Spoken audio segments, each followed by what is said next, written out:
Remember, we have been addressing Graft Diary since last week. This evening, we're speaking to Martha Karua, former Justice Minister, 2013 presidential aspirant. She's a lawyer by profession, and we are speaking to her because we need her to help us to understand what really could be going on in the fight against corruption in this country, what can be salvaged as we speak. Mheshimiwa, thank you so much for joining us on KTN Prime. Welcome. Now, there seems to be a crisis in the current parliament, and you're seeing members of parliament being accused of corruption left, right, centre. As we speak, you have the Parliamentary Accounts Committee, of course, now before the Powers and Privileges Committee, and you have the Agriculture Committee members fighting over who got the fattest bribe. What are your thoughts on members of parliament being accused of corruption? I think until enforcement of the law becomes a reality, the problem of corruption will continue. We had 2 MPs at the Weighbridge threatening police officers in the course of their duties. It was buried under the carpet. The next day you hear corruption allegations in the Public Accounts Committee. We're waiting to see what happens. So what is happening is that failure to act, failure to enforce the law is reinforcing the impunity and the feeling that people can do anything they like. And I'm not saying that corruption has started with the current parliament. I think, as far as I can remember, corruption allegations by members of parliament, cash for questions, corruption within committees was there even within the 6th parliament that I served in. That was the first parliament I served in. And that was 1992 to 97. It was the 6th or the 7th parliament. And they were not acted on, but that time there were fewer people who were indulging in such habits. The majority were continuing with their duties, but incrementally, because these allegations have never really been acted upon. They multiply. I remember, I think it was the 9th or the 9th parliament, when the then Speaker Kaparo discovered that there was false mileage claims and purported to forgive the perpetrators. So basically this that yesterday. So this is something that has reinforced itself, and it's the same within the ranks of the executive. You find that cabinet ministers, permanent secretaries, and other senior officers involved in corruption are rarely charged. And when they are taken before a court of law, the cases drag and are either thrown out. Take, for instance, the Anglo leasing cases. We may be smiling at last somebody has been taken to court, but I knew that there were 2 sets of contracts, which we were referring to as the Kamani contracts, and the Kamanis are before the court, and the Pereira contracts. Where is Pereira and where are the Pereira contracts? So basically there are many other people, ministers, permanent secretaries, who ought to have been arraigned. I mean, former ministers. We haven't seen them. We'll come back to the judiciary and the judicial system and the law and, of course, the executive. But here is why this is a concern for so many Kenyans, because Parliament is essentially an oversight body on state organs. So what then does this do to the credibility of Parliament as an oversight body in your view? I think Parliament has lost its credibility. We're not talking of 1 or 2 incidents. We are not talking of 1 or 2 committees. Graft now is a feature within Parliament, and graft allegations are everywhere, including in procurement of services, goods and services for Parliament. And I think that until we clean up the institutions that are supposed to oversight Parliament, the Ethics and Anti-Corruption Commission, the executive, the judiciary, the purge has been ongoing, but still there is some corruption creeping in. But maybe the biggest thing I should say to fellow citizens is that until we, the citizens, fight corruption each from where we are, we shall keep on infecting and reinfecting any institution that is cleaned up. All right. So this issue of corruption has had so many leaders talking about it, including the executive, the president, and the deputy president as well. Let's listen into what Deputy President William Ruto had to say on corruption allegation on members of parliament. We want to tell our members of parliament they must come together to protect the integrity of parliament. What is at stake when we hear of all these allegations of corruption and bribery in parliament? It is an indictment on the August House. It is a disgrace to their mandate as legislators. It is an insult to the electorate who elected parliament, and it is a shame to our country. Are those sentiments you share? Parliament is a big letdown in the fight against corruption in the country? I'll say very well said, Mr. Deputy President. But your actions are so loud, I can't hear what you say. He himself, his name came up in the Langata Primary School land grabbing. Yeah, the playground. And the fact that those things have not been conclusively dealt with.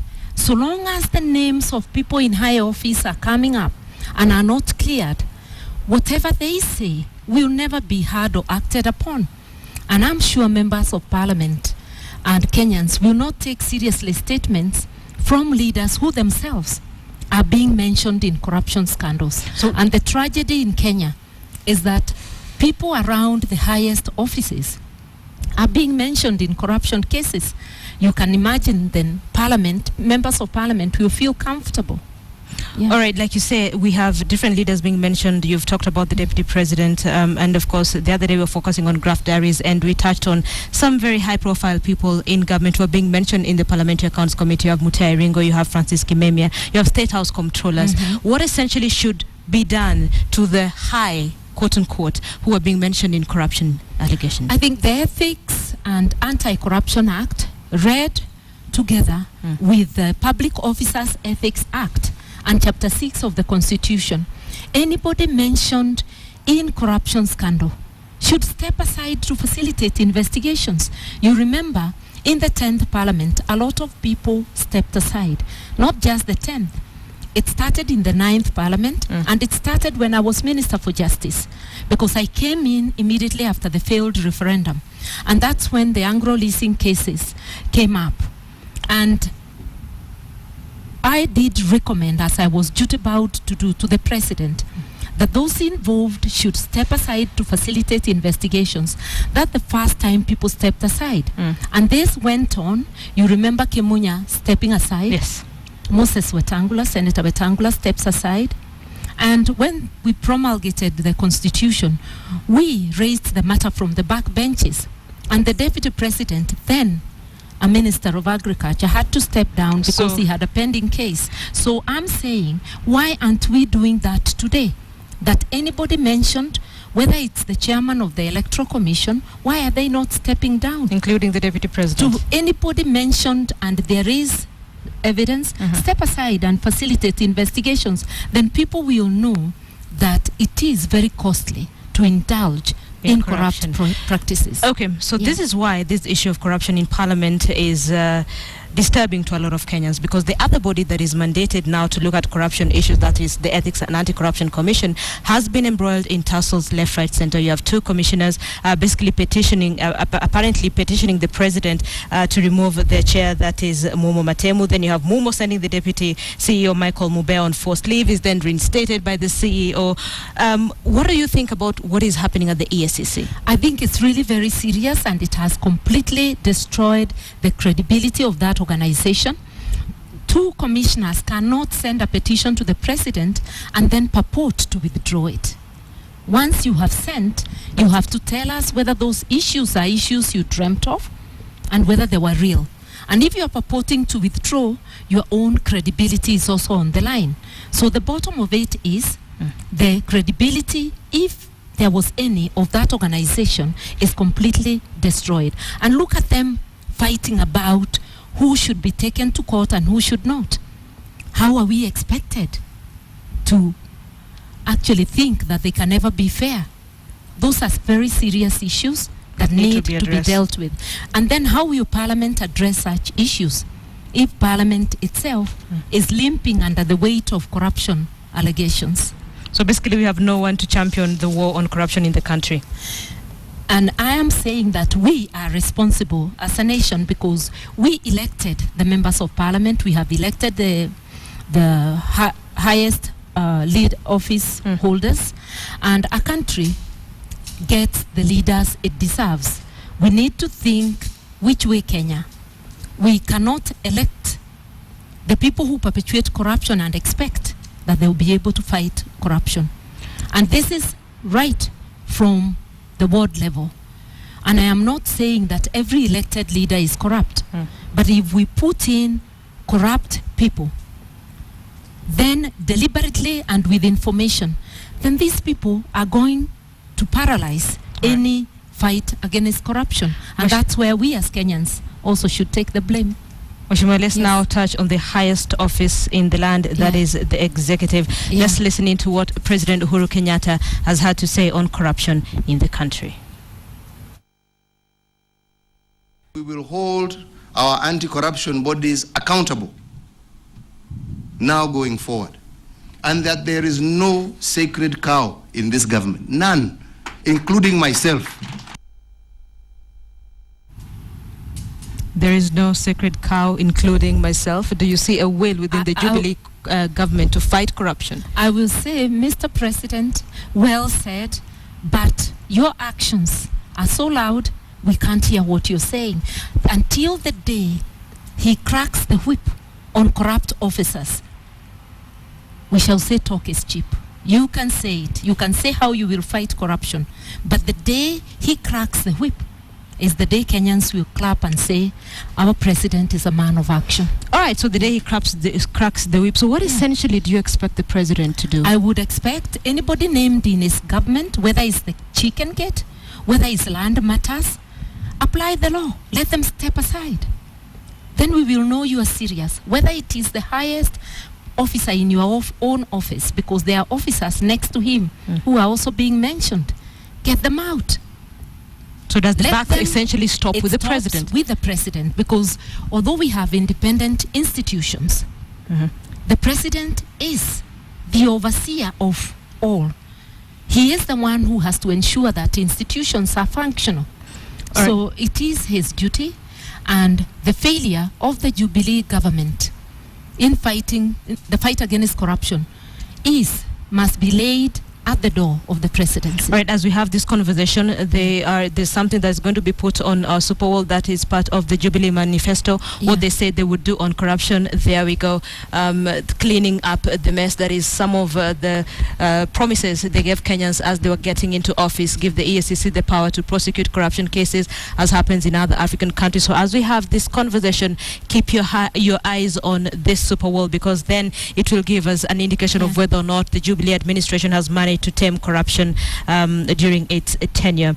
Mheshimiwa, none of these reports that we're getting on corruption seems to go anywhere, because there's so many cases, none of them is being prosecuted. Essentially, where can one start?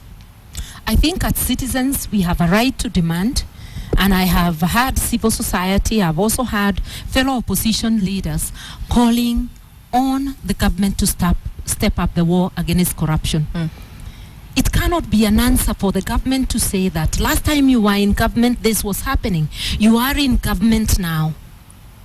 Face your duty. Stand up to your duty. So they are in government. You are the presidential aspirant, one of the presidential aspirants in 2013. Assuming you're in government now, what would you do different to tackle corruption? I have said that I did advise during the Kibaki years on people to step down. From the backbench, I forced through Parliament people to step down. Anybody mentioned would stand suspended to facilitate investigations in accordance with the law. And then you also make sure that prosecution is working. If issues arise in a body like the EACC, then deal with it according to the law, because those officers are not above the law. Their integrity can be probed, and if they are found wanting, we follow the law and we get people who can do the job. Whether it is the Electoral Commission, you cannot afford to have the highest officers in the Electoral Commission mentioned with scandals of corruption. Whether or not they did it, they need to step aside, facilitate investigations. People in cabinet, scandals everywhere. Mheshimiwa, so with everything that you're saying, should corruption be declared a national disaster? It is already a disaster. It doesn't have to be declared. Look at the money the government itself is admitting we lose every year, 1/3 of the budget. And then look at fellow Kenyans staring at death because they cannot get cancer machines working at the Kenyatta National Hospital.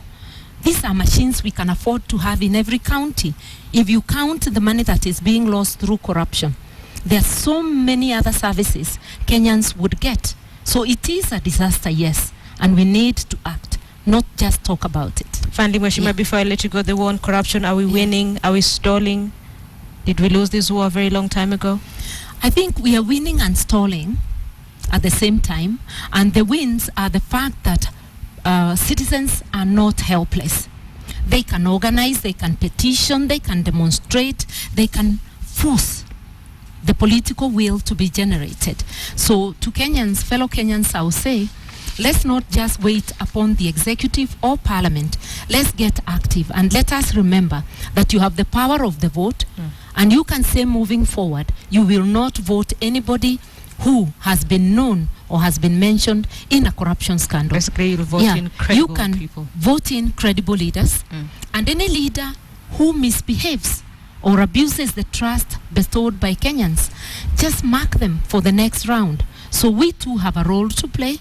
Apart from pressurizing government, let us also behave responsibly. We cannot do the same thing and expect different results. All right. Martha Karua, former Justice Minister, thank you so much for speaking to us on KTN Prime. Martha Karua, they are saying enforcement of the law is part of the problem, and all of us have a role to play in the fight against corruption in the country. She says she thinks it is already a national disaster.